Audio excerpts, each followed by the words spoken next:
Yeah. So, do the people online hear us?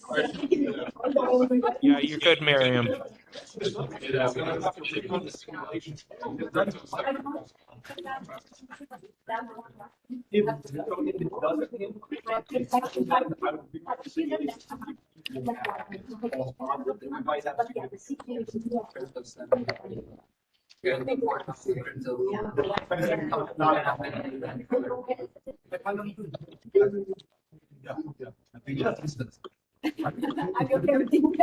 yeah. Yeah.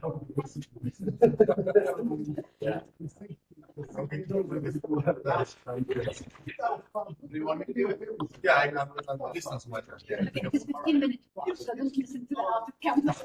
Okay. All right, everyone. Yeah. Yeah. All right, guys. Can we start? It's time to start because it's already more than like. So, hi everyone. Today we will come with Weintraub. So today we welcome Ben Weintraub, who is a PhD student at Northeastern, and he is going to present payout races and congested channels, a formal analysis of security in the Lightning Network, which was a paper at CCS this year. And we thank you for being here, so you can start. All right, thank you, Miriam. Yeah, really excited to be here and deep dive a little bit more into this work. This work was done with my advisor Christina and a couple of collaborators in Europe, Stephanie Ruse and Satwik Kumbal. So this talk is going to proceed in 4 parts. In the first part, we're just going to go over a little bit of background about like what is a Bitcoin, at least from one user's perspective, and then how that type of primitive can be used to build a protocol, which is called the Lightning Network. We're going to look into the security guarantees and the correctness of the Lightning Network, and eventually we were going to show how we were able to exploit some of the violations of these guarantees. So starting with what a Bitcoin is. In a normal financial account, multiple payments to a single user all end up in the same place. So you have like a bank account that has a number, and when you get paid, that number goes up. That's not how it works in Bitcoin, which uses the UTXO wallet model. UTXO is unspent transaction output. In the UTXO model, transactions can have multiple outputs that pay to multiple different addresses. The transactions take inputs, which are outputs from previous transactions. And the inputs can come from multiple different transactions. The entire input in a transaction must be conserved. So, I mean, it's sort of guaranteed that that will happen, but it is nonetheless a fact.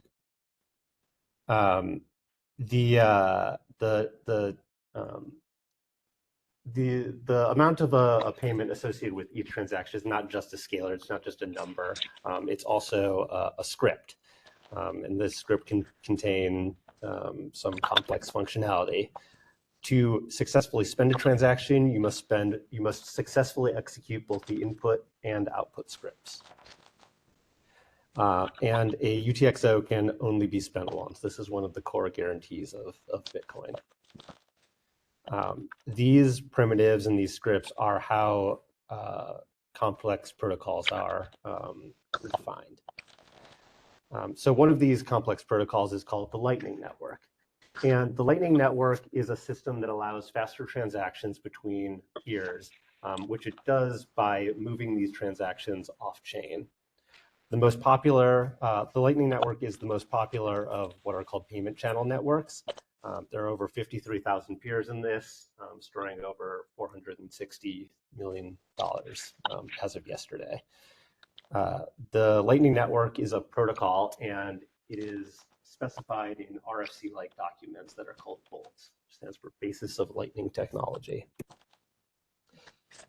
So a payment channel starts its operation with an opening phase. So 2 participants buy into a channel, which Just Yes. try to understand, right? So you said that it's actually doing it off the chain, and then it's move back into the chain, or Yeah. So I'll explain a little bit more in depth what's happening there. But basically, the blockchain is used as a fallback mechanism in case there's any dispute. But as long as things are as long as everyone's behaving honestly, then everything occurs off chain. So when participants are opening a payment channel, they do so with this opening transaction, which occurs on the blockchain. So two participants pay their inputs into this opening transaction. And the funds from this transaction end up in essentially an escrow account that requires either multiple signatures or some kinds of time blocks to be released. There is, of course, a script associated with this escrow output also. So that's opening a payment channel. On the other end, there is closing the payment channel. This is also something that occurs on chain. And a channel is closed by simply creating a transaction that spends that escrow UTXO. But of course, you don't want to just open a channel and close a channel because those are both blockchain operations, and the whole idea is to move things off the blockchain. So to make payments in a payment channel, you create one of these closing transactions, but you don't broadcast it. You only share it with your channel participant. So they have the ability to close the channel with the payment amount, but it's nobody's sending it to the blockchain, so it's not actually being closed. So the way a payment works is that there was this these channel balances that you agreed upon in this funding transaction, and Alice would pay Bob in this example by renegotiating how much she is, how much her payout ratio is, and these payments can continue indefinitely in either direction, renegotiating the payout ratio. All of these are valid Bitcoin transactions, but none of them have been broadcasted to the network.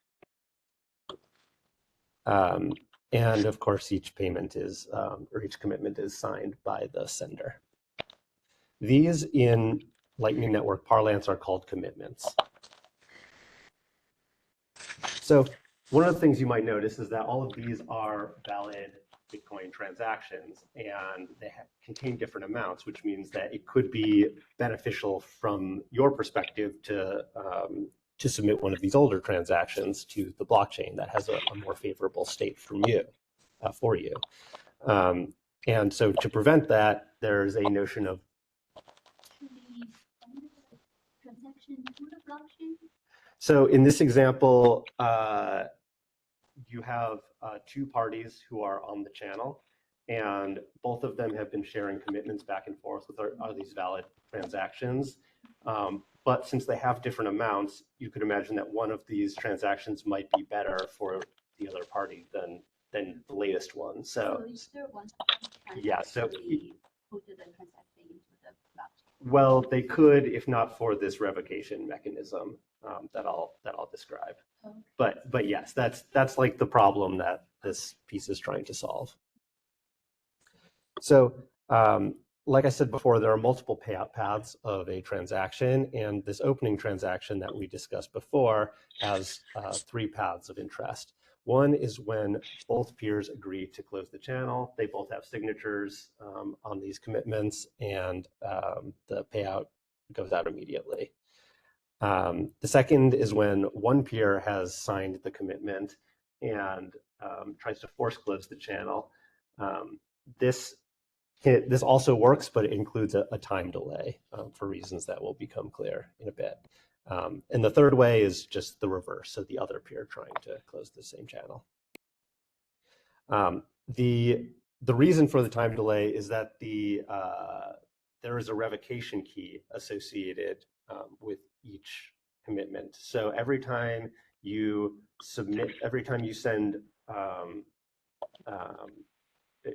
sorry, the time delay gives you the opportunity to include your revocation key in the next blockchain transaction, which means that you could basically undo the commitment they sent. So they sent a commitment, and here, I'll move to the next slide. This will make it clear.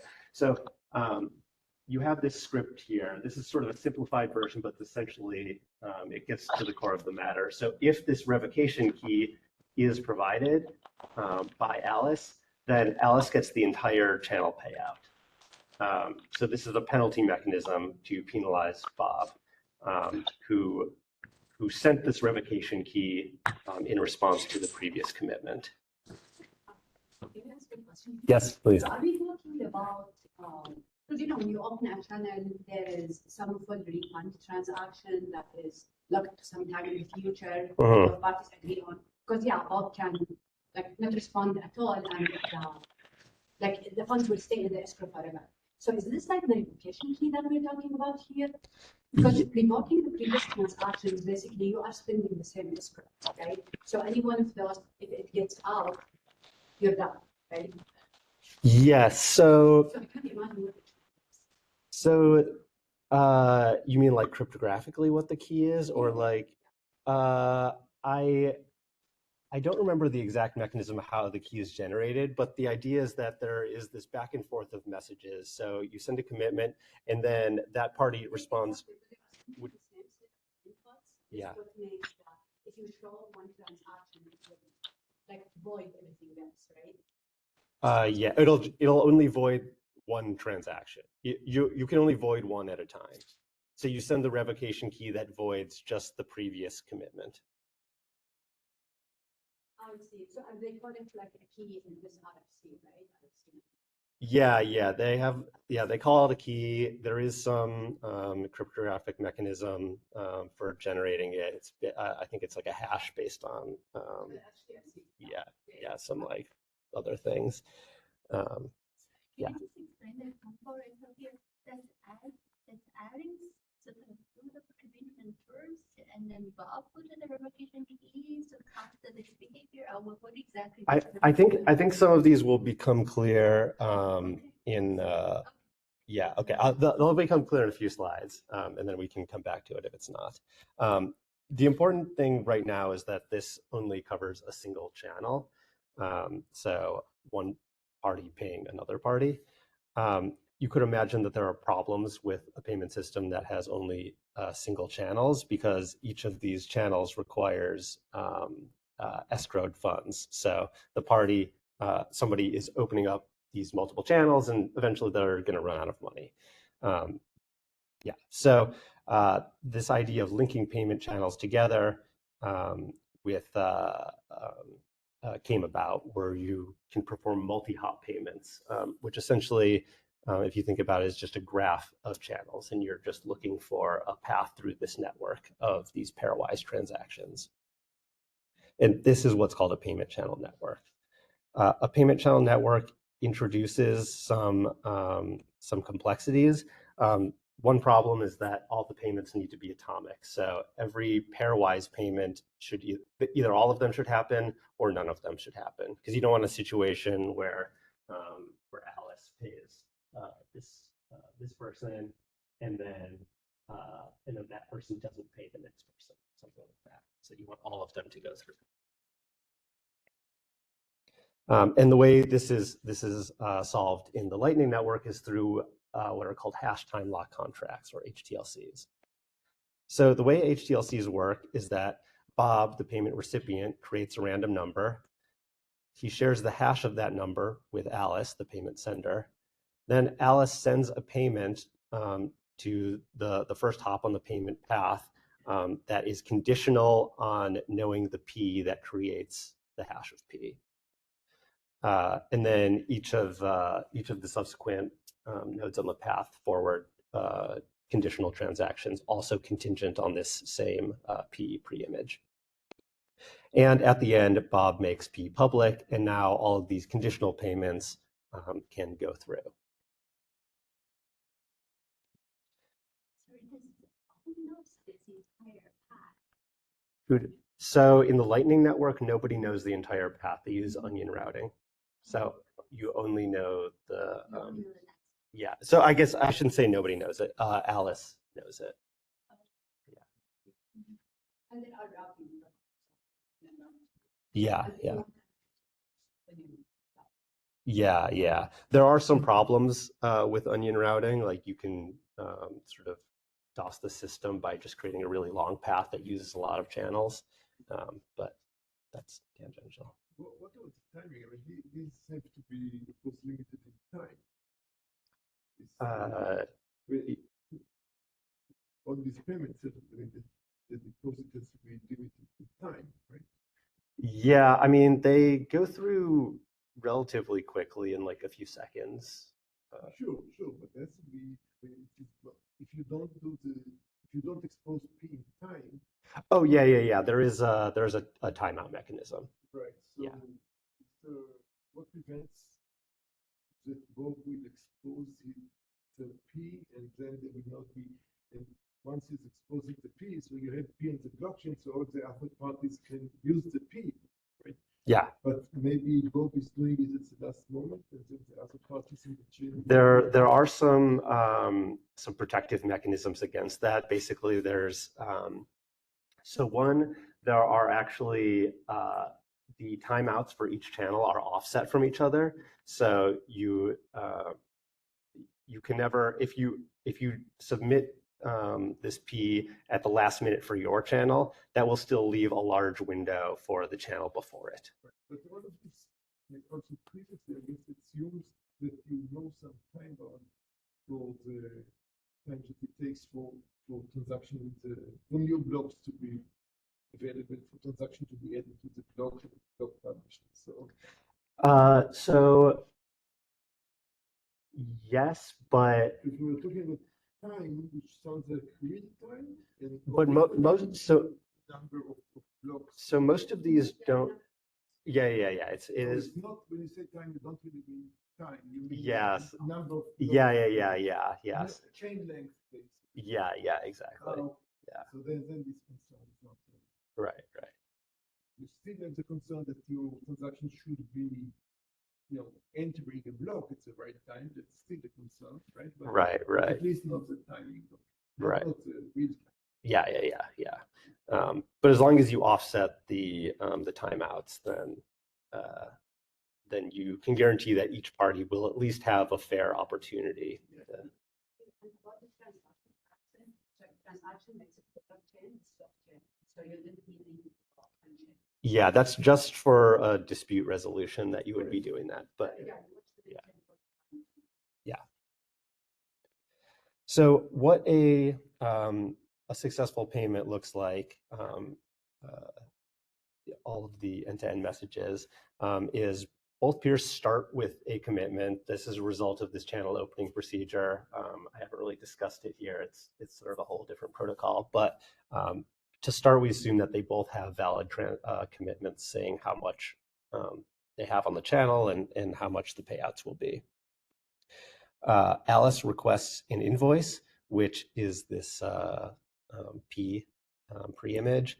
Bob sends the invoice, which is the hash of P. Alice creates the HTLC, which is this conditional payment, and then follows by sending a commitment. So this is where Alice is sending, I think the new channel balance should be X and Y. Bob responds by sending his revocation key, which is the revocation from the previous commitment he received from Alice. So now Bob can, once he's sent this, he can no longer submit commitment 1 to the blockchain because the revocation key that Alice needs to submit to penalize that is included with this message that he just sent. And these two commitments and revocations are mirrored in the other direction. So now we've ended in the state where both peers have commitment 2, which is an agreed upon amount, and both peers have also revoked the previous commitment. So they only have one commitment available. Does that answer your question from before? Okay. So now this, yes, please. You consider techniques like rebalancing of the channels and whatnot, because we're talking about redirection, right? So it could be the case that at some point Alice has no money Yeah. Still she wants to pay off, but the channel is open, so they do some rebalancing and whatnot. Do you look at that? We look at this more at the level of the protocol itself, which the protocol doesn't include any rebalancing mechanism in it. That's all entirely onto the user's responsibility. Okay, and you're looking at Lightning networks for Bitcoin. Yeah. So Lightning Network is just for Bitcoin. It is Oh yeah, open. I guess it has. Yeah. You only look at Yeah. Although I think anything here will apply to anything else because the protocol is the same. It's just the underlying chain mechanism that changes. That's true. Yeah. Okay, so onto the correctness of the Lightning Network. Yes. The illustration you have, right, is really between Alice and Bob, right? So I didn't get why you actually need to have Alice involving other parties. What's the purpose of that? So this is just describing a situation where Alice is paying Bob, and they have a direct channel between them. If there are multiple hops, then this whole process. So part of this process goes on. Why do multiple hops in the first place? Is it because Alice doesn't have enough money? He has to use some other transactions? It's because Alice doesn't have a direct channel to who she wants to pay, because she has to escrow funds every time she wants to create a new channel. Okay. Yeah. Thank you. Mm-hmm. So in the multi-hop, like when there's not a direct channel, I think you mentioned that like in HFP or whatever is forwarded from like the internal node. Mm-hmm. Yeah. So then how would like the revocation key work? Would that also just be forwarded, or would it be forwarded with like some sort of like wrapper around it to hide the value? Because if some other node in between gets access to the revocation key, they could Yeah. falsify certain transactions. The revocation key isn't. It's not directly related to the hash of P. So the only parts that are propagated over the whole multi-hop payment are this HFP and then some information in the HTLC. This commitment and revocation happen just between each pair. So each pair, so the whole chain is doing the HTLC, and each pair is doing their own commitment revocation. Oh, okay. So there's like a whole bunch of revocation keys for like. Yeah. So if there was 10 hops, then the 10th hop would have entirely unrelated revocation keys from the first hop. So your reasoning, right? So how does Alice even figure out this multi-hop? Because so she has to have some channel with another party. That party has to have an open channel with another party, and so how? Yeah. So there is a gossip protocol to Okay. disseminate how the like what the network status is, who has channels with who. There are ways to do private channels, but they're not like helpful for the network, so they're sort of frowned upon. Yes, it is a routing problem. Yeah. It's got some interesting constraints because unlike internet routing, the links they lose their weight over time with each payment. If there's a benefit to the intermediaries, why should it be? Yeah. There's they can make like a little bit of they can charge a little fee. Yeah, exactly. So when you do the network, you also want the fees. The fees can be different for different intermediaries. I think they can charge different amounts, but I believe you are able to know what it is before doing it. Yeah. And there's also agreement in some sense, right? So if I know there's a channel exists, I still have to agree on that. Yeah, so- to be my intermediary, right? Yeah, exactly. You don't have to accept, you can just ignore it.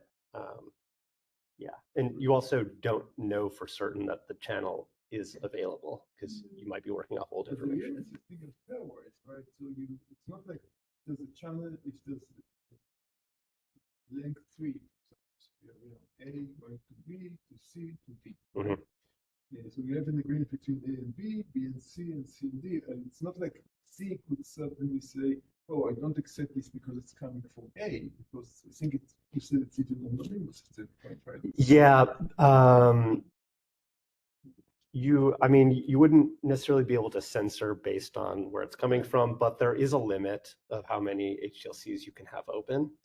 But it's with your partner, it's not with the entire chain. Right. See, But that's it, yeah, but it does mean that you could turn down a transaction. Yeah, of course. Yeah. No, if the amount between you and the partner is Yeah. exhausted or Right. whatever agreement you have. Yeah. No. Yeah, exactly. Sorry, if this is anonymous, how do you even know there's now a path to Bob now? Because you only care about your next hop, right? You only know about your next hop. Yeah, so it's anonymous in that the people on the path don't know where the payment is coming from, but the person who initiates it, it's source routed. Yes. Yeah. So then it's a global knowledge, so I can use that my entire path and just Yeah. the one by one. Exactly. The protocol, this is Okay. different to routing. Everybody, this is exhausted, so everybody knows it's a global. Yeah, exactly. Okay, so as you can see, there are a lot of details in this protocol that are important to get right, as it's a financial application, and so correctness is very important. And there's many tools for evaluating correctness. Many of the tools that are out there are based on the implementations themselves for these payment channel networks. Testing and fuzzing, things like that. But these all lack certain guarantees. So sort of the gold standard for evaluating a protocol in this sense, especially when you're evaluating the protocol itself and not the implementation, is formal methods. And so in our work, we created a formal model of the Lightning Network based on the Bolt specifications. We defined 5 security properties. We checked our model using the spin model checker, and we found 2 security violations, which we showed are exploitable. In terms of scope, we consider only the payment phase. We don't consider the channel closing phase or the opening phase. And we also only consider single channel payments, which these single channel payments also have HTLCs, but they're just not routed along multiple hops. Do you think that is implied, this or the correct state in this case? The correctness of the bigger protocol, so you have that. No, I don't think there's anything like necessarily inductive that you could build off of. I mean, if the channels aren't secure, then the whole thing can't be secure. But if the channels are secure, that doesn't necessarily mean the whole thing is secure. So in terms of building a finite state machine, we built these specifications based on just a manual analysis of the bolts. Our state machine created transitions on either receiving messages or timeouts. And for each transition, you could either you can either send a message or you can update some kind of state variable. For any ambiguities, we referenced the reference implementation, which is called LND, and there's also an email list in the Slack channel that the developers go on. So this syntax, if you're not familiar with it, on the right shows that a transition from state 1 to state 2 will happen when a message called recv is received, and in response, it will send a message called SND. So what part of this state machine looks like is this image here. I'm just going to explain what some of these things are, just so you get kind of a flavor of what this project was like. So when a new HTLC was added, the state machine enters this more HTLCs wait state. It can stay in this state as it's waiting for potentially more HTLCs, because as you can imagine, multiple payments can be happening concurrently on this network from multiple different places and all have independent HTLCs. Eventually, a commitment will be sent and it'll move to this revoke wait state. There are some checks to make sure that the commitment is valid, and it will usually respond with a revocation, but there are some other pathways through the code that are also possible. one of the pathways that we see fairly commonly is that there are ways that the channel can fail if the signatures are incorrect or if the packets themselves are malformed. So that was just this little corner here. There's a lot more detail in the rest of the protocol, which I'd be happy to talk about if anyone's interested. In terms of properties, we modeled 5 properties. And the way that the model checking works is that it does sort of a graph search across this FSM and looks for any violations of these small subgraphs, which the properties define.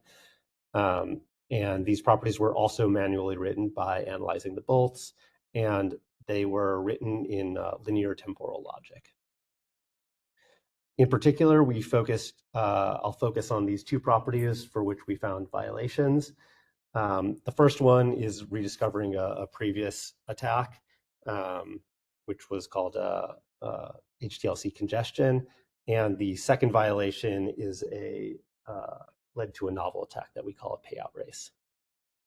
So starting with the previously known attack, our property 4 says that a channel can basically only have a maximum number of HTLCs. And if it hits that limit, then that causes problems. So more concretely, each direction on a channel can have up to 483 HTLCs, which means that a peer can only have up to 966 HTLCs total because there are 2 directions. And the way that you would violate this property is sort of straightforward. You just keep sending HTLCs and eventually you hit that limit. So why this 966 limit? I've got this equation here, so I think everything's clear now. So something interesting about how Bitcoin chooses how many transactions can fit in a block is that it doesn't go by bytes. It goes by what it calls transaction weight, which usually 1 weight unit is equal to 1 byte. Or I think actually it's the opposite. 1 weight unit is equal to 4 bytes, but some types of bytes are equal to only 1 weight unit. So I think signatures have a lower weight. And this just has to do with the kinds of protocols they want to incentivize. But the maximum recommended weight of a Bitcoin transaction is 400,000 weight units. The weight of a commitment output is these two numbers, so that has to be subtracted. There are headers, which these are weight units worth only 1, so they need to be multiplied by 4 in this equation. And then there's the max Lightning Network weight. And so this is basically the maximum size of a commitment. So dividing all of that out, you end up with 966 slots. So moving on to the other property that was violated, this is something that we call strict channel determinacy. Basically, the bolts say that if a peer receives a commitment, it must respond in its next message with a revoke and ACK, which is just another message type that includes that revocation key we were talking about.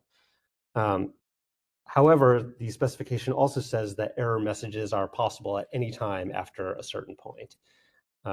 And so you can see this sort of trivial phrase here where the property is violated. And what this means in practice is that the protocol can end in a state where 1 peer thinks the payment is complete because only 1 peer has shared its commitment with the other peer.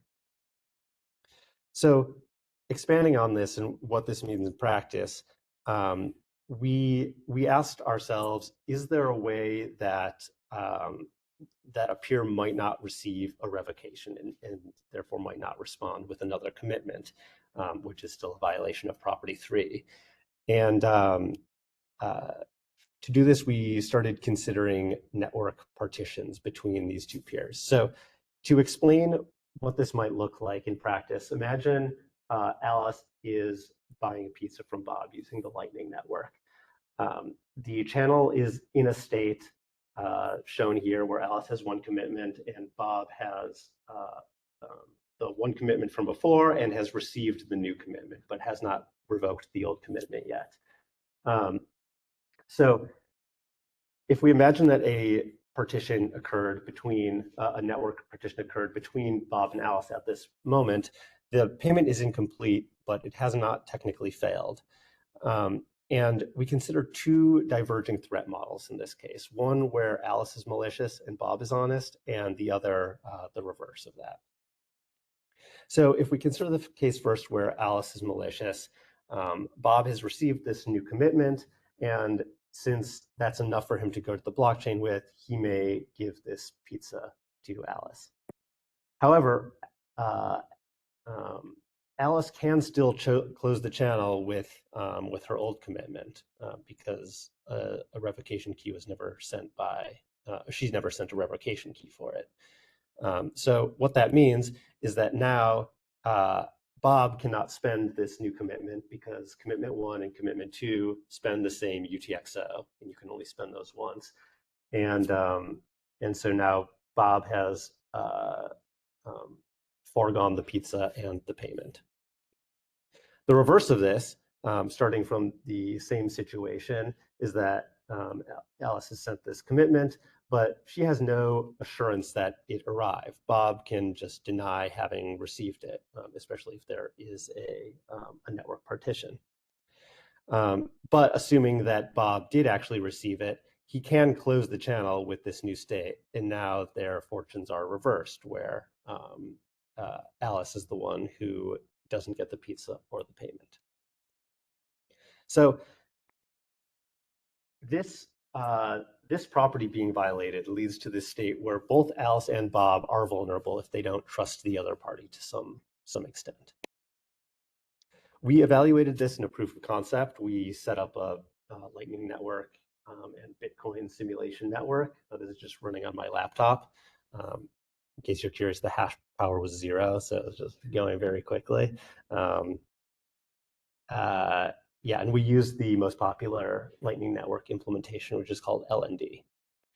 So we started by sending a commitment from Alice to Bob, and then we caused a network partition between them so they can no longer communicate. Then we force closed the channel with each of the 3 commitments in successive runs. So when I say these 3 commitments, I'm talking about, to go back, I'm talking about these 3, which are all valid, but imply different things about who is the adversary. Sorry, so in your example, why did this network partition matter here? I mean, it sounds like they can just put this commitment into the chain, right? How is it related to that? So it's basically, the idea is that Alice and Bob don't have any assurance between them that their messages are received. And so in this case, Bob had received a message, Bob had received a commitment from Alice, but denied it. So it doesn't necessarily have to be an actual partition, but the fact that there's a threat that a partition could occur, that you can always not receive a message, means that this ambiguity leaves Alice vulnerable. Yeah. So what you mean then by the third partition is losing connectivity between us and Bob rather than Yeah. we are seeing different. Okay, this is what. Yeah. That's what I mean. Yeah. But it's not really need to be a disconnection. It could be just that Bob is pretending to have a disconnection. Yeah. For example, in this case, Bob is not delivering really, Right. But Bob is connected to the blockchain, obviously. Right. Bob is depositing the new commitment. Yeah. I think it's the fact that there is the threat that a partition could happen that is like a plausible event that it can occur. That is why Bob can get away with potentially doing this. I don't know. I mean, it's really just because Bob received a commitment and so it will deposit a commitment. I mean, Yeah. I mean, let's do this. yeah, if you had a guarantee that the message you sent was received. Oh, I see what you're saying. Yeah. No, that's a good way to If put you it. read- Yeah. if you got from somewhere a signature over the fact that your message is received, Yeah. then, right, then like a fair exchange kind of situation, right? Yeah. So you get, and then of course you could say, oh, but he got it, so we cannot. Yeah. Although here it's not, the pizza sending is also, is it something that you can prove or not? Right. But that's a different attack where you say, oh, I sent it the pizza, so I deposit the money, right? Right. Yeah. No, you're right. And the commitments, they are multi-sig commitments. So They have multiple paths, some of which are multi-sig. So the multi-sig paths pay out immediately. and it's also really a problem when you have multi-sig, that one, then they have to sign. But Here, but it also creates a new problem because if one party's not cooperating, then the funds. Yeah. totally. Yeah. there's some- But yeah, you don't run into this if you have both signatures. Yeah, this is why I was like, so why is this a problem? But Yeah. now it's. Yeah. So let's see. Oh yeah, so we force closed these channels with each of these commitments. This had to be done in successive runs because you can only spend the HDL the commitment once. So we spend a commitment, then restart the whole thing, and then spend a different commitment. Okay, and we showed that all three channel states are spendable. So in terms of mitigation, this payout race attack cannot be fully mitigated. In part, it's a synchronicity issue. If both parties had exchanged new commitments or revocations at the same time, then you can avoid it. But this is just a fact of distributed systems. The L&D implementation has some features that reduce this ambiguous window. Things like scanning the mempool for any transaction that should be that's closing the channel, but they can never totally eliminate the risk of this. And none of these L&D features are discussed in the specification, which is a problem because it leaves other implementations at risk. So it is, in my opinion, part of a broader issue.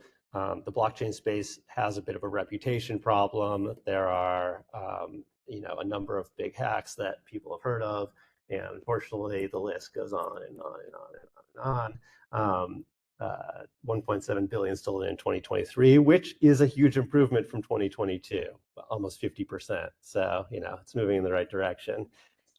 There's still money in the market. Yeah. There you go. So people are still using it. In my opinion, I think that the developers of these protocols, which are financial protocols, we should hold them to a higher expectation, in that they should offer some kind of proof of correctness of their protocols. It is, I think it would also have the benefit of forcing them to be more precise about their threat models, which are sometimes unclear.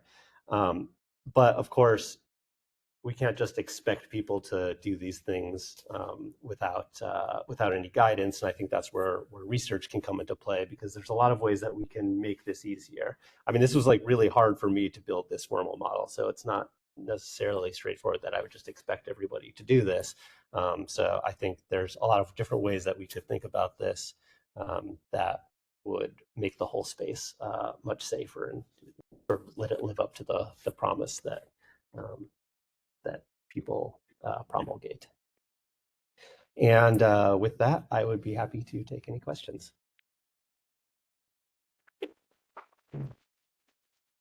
Some question about the properties, the 5 properties. So Yeah. are those properties defined from like a Lightning Network and Bitcoin, like these two together, or? They're just from the Lightning Network. Okay, So- just from them. Yeah.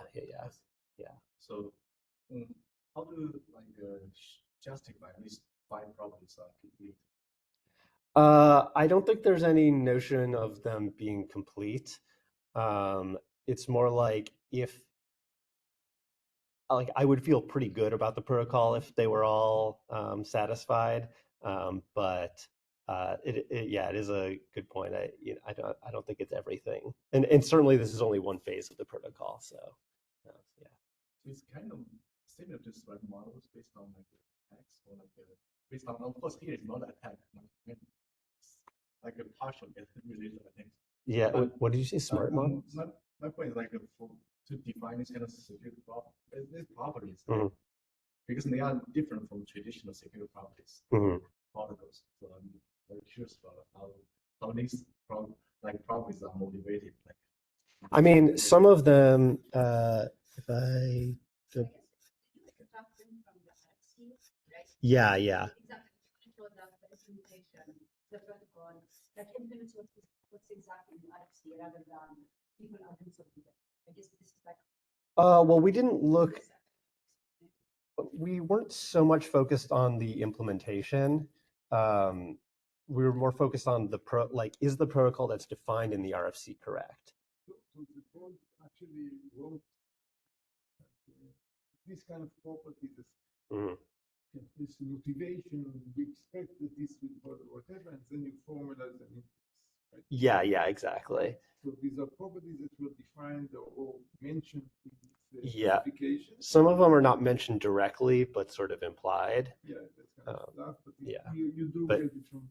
Yeah, exactly. So the question will be valid because that doesn't mean these are really the required properties, right? Right. It would be interesting to define what are if you have any kind of protocol, what would be the properties which do not look inside? Because here we do have stuff like, if a peer receives the commitment side, there's Right. already a part of the design of this particular protocol. It's not talking outside of the protocol. Right.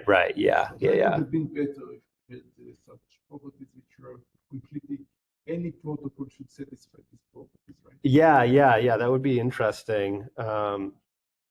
Yeah, I mean, you could certainly think of things relating to like channel balances, which every protocol would probably have. So yeah, that makes sense.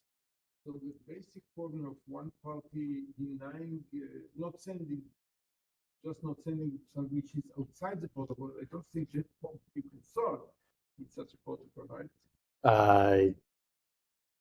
Multi-sig.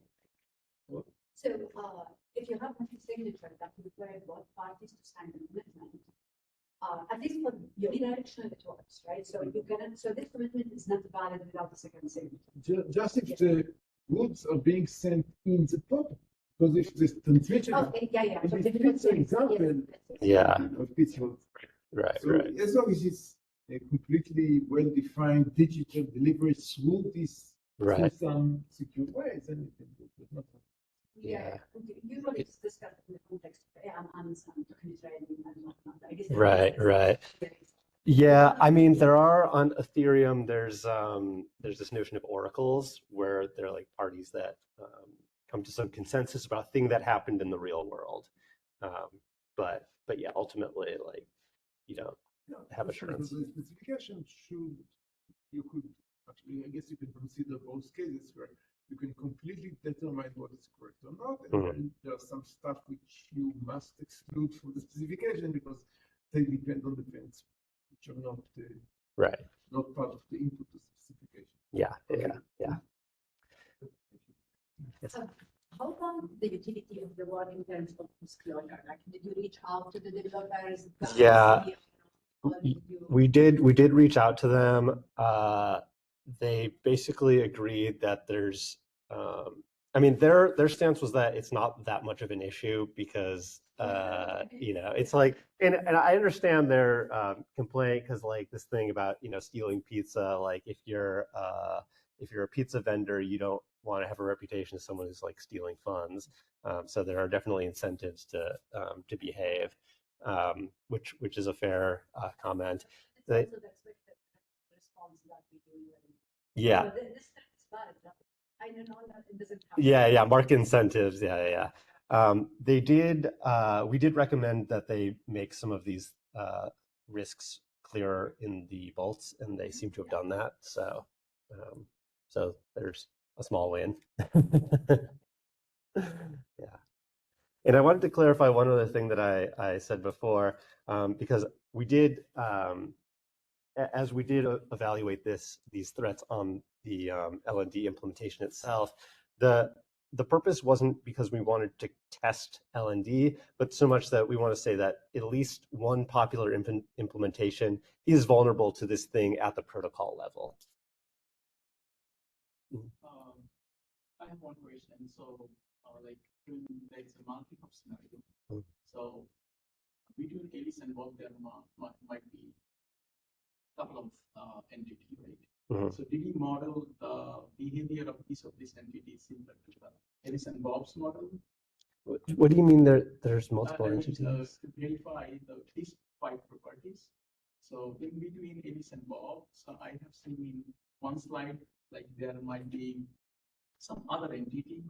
So between Alice and Bob. Mm-hmm. So to verify that scenario, did you model the behavior of each of the like agent? So we only did a single channel payments. So there was never in our model checking, we never evaluate the scenario because I think that it can't happen.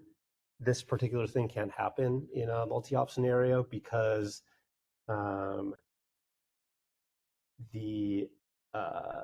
let's see, because the recipient, if you're one of the middle hops, you can't spend the funds until you have the pre-image, and only in the single hop scenario does Bob have the pre-image? Does the recipient have the pre-image like right from the start, or like at all points in time? In the multi-hop, you also the threads, the 2 endpoints. So once a different is right, wait for now. Yeah. To do the complete the transaction without exporting fee, and thereby getting rid of the fees. Yeah, interesting. Yeah, that would be interesting to look into. Yeah, I think it's all related to this issue of defining requirements outside. right. So this is really very important. Yeah. These requirements require you to look at the protocol, to understand it, and to understand why these requirements actually mean something really important. Right. Requirements should not do the outside. Requirements should be outside the Yeah. No, I agree. I guess like with formal methods, I think like lower them, right? So at least like this is my understanding, like you look at a particular protocol and you take it from there rather than saying that the protocol is just an instantiation of like a more abstract scheme. Yeah, this is like how I differentiate between informal methods and just like the type of security that we could geographically like side. Mhm. I'm not a formal method person, but this is how I understand. Mhm. Yeah, this is why I guess like your properties are tied to the exact protocol rather than they are like generic. Yeah. But I think there might be some way to like tie these two things together, because we have these like very small guarantees about what's occurring in the protocol, but it would be nice to relate those to like some higher level goals that we know should exist for a protocol like this. Yeah.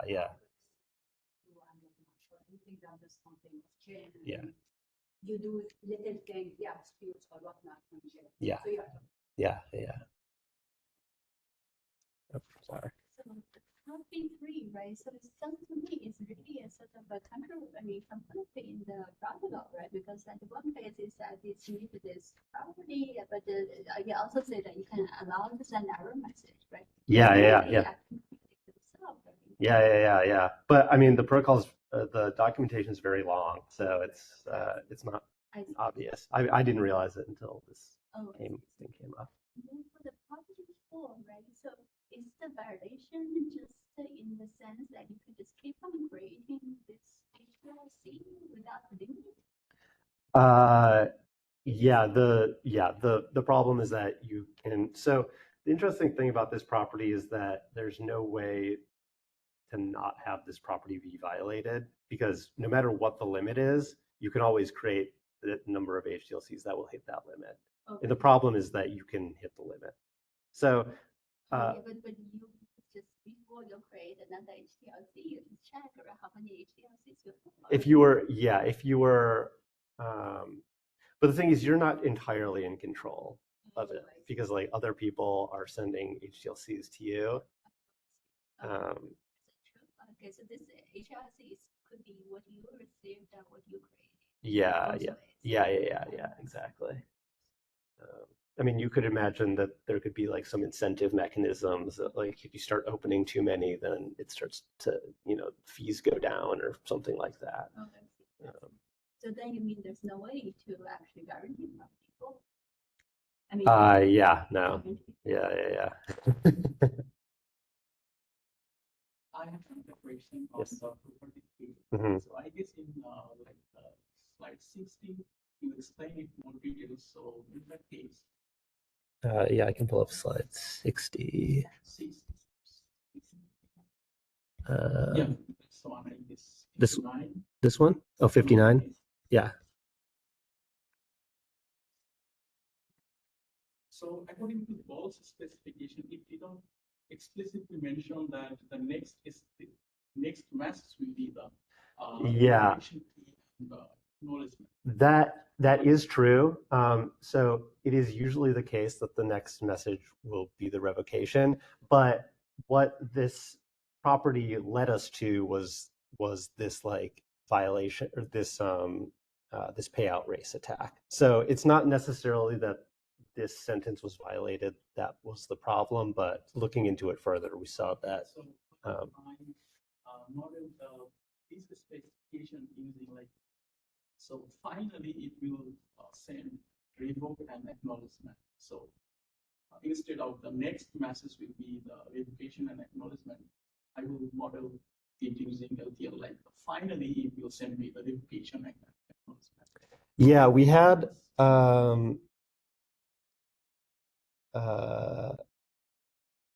I think you'd see that same violation because you can still always send an error message. Yeah, but yeah, you're right. It could have, it probably could have been phrased that way. Yeah, that's also represent the same Ball's specification, I guess. Yeah, Instead of doing this next message, if I send it with the finally at some point. right. Yeah, makes sense. Any question from online audience?